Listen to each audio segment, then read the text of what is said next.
Joining us now, political analyst and author of Lessons in Leadership, Steve Adubato. So, Steve, good to have you here on PIX on Politics for the first time. Great to be with you, Dan. So, Steve, you've covered New Jersey politics for years. I'm a New Jersey resident, and everybody knows New Jersey is a roller coaster of a ride. But the race for governor here called for Governor Phil Murphy, and it was a close one, closer than anybody thought, and what the polls said. So what does that say, Steve, about New Jersey? First of all, we should start ignoring polls immediately because they cannot, for some reason, reflect the mood and the will of voters, particularly Republican voters or Democrats or independents who are leaning more toward Jack Ciattarelli in this race. Remember, Joe Biden beat Donald Trump by 16 percentage points just 12 months ago. There are 1.1 more million Democrats than Republicans in the state of New Jersey. No poll reflected any of this, Dan. It shouldn't have happened. It's also a reflection not just of discontent among voters with gas prices, supply chain, covert restrictions, all kinds of issues, but also the Democrats can't get a darn thing done in Washington, and Joe Biden and the Democrats hurt Phil Murphy in this race. So let me ask you, Steve, because you just brought up the fact that New Jersey has that million-plus lead in terms of voters going to the polls. What happened here? Did Democrats just not come out, or did they actually vote for a different party? Well, first of all, we're a blue state. New Jersey's a blue state, but it's not Massachusetts. It's not California. Meaning it's blue, but then it leans a little purple. What I mean by that is suburban New Jerseyans decided this race. Yes, urban Democrats came out, and that's how Phil Murphy, in fact, won this election in Essex County and Hudson County and Democratic communities and that are urban.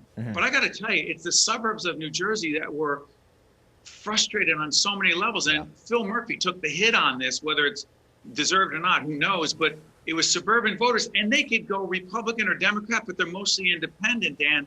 And I got to tell you, the Democrats are out of sync with the vast majority of New Jersey and American, in my view, suburban voters. Yeah, and the governor seemed to acknowledge that he won with that slim margin in his victory speech, right? He seemed to say along the lines of, I'm going to reach out across the line here. So what does he need to do to kind of govern effectively for all? You disagree? Well, I appreciate the governor saying that, but what he's going to have to do, truthfully, is put a price tag on a lot of things he wants to do. I actually believe philosophically in a lot of what Phil Murphy wants to do in terms of helping those who are struggling the most, providing early childhood, if you will, preschool, county colleges that are free, community colleges that are free. But you got to put a price tag on it, Dan, because for suburban voters, when you keep saying we're going to raise taxes on the wealthy, they think it's them.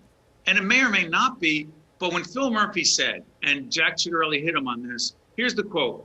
Phil Murphy actually said, if taxes are your issue, New Jersey's probably not your state. You can't say that in a state that has the highest property taxes in the nation and also a very high income tax. That hurt the governor, and I have to tell you, Ciattarelli ran a smart campaign. That was the base of his whole campaign. Every ad was with that very quote, right? Before we let you go, Steve, because we're almost out of time, I want to get you on this other race, this powerful New Jersey State Senate leader, Democrat Steve Sweeney, right? Losing to a Republican who reportedly spent less than $200 on his campaign. Some of that was on donuts and ads. So it's a truck driver named Ed Durr here. What's the story? In my view, it's simple. Actually, Sweeney, very quickly, Dan, is a more conservative, independent, moderate Democrat. But because the Governor Murphy, lost in the counties that Sweeney was running in, Gloucester County down there, Salem County, the bottom line is Durr, who frankly never really expected to win, pushes out Sweeney, a very strong Democrat. It's going to flip everything in Trenton and the State House for the next several years and beyond. Steve Sweeney was a very solid legislator that no one, including I, never expected him to lose. It's going to be very interesting to see how this all plays out. Steve, it was great talking to you. We're going to have you back because I really like your expertise and analysis here when it comes to New Jersey. So it was good to see you. It's great being on PIX on Politics. You got it, Dan.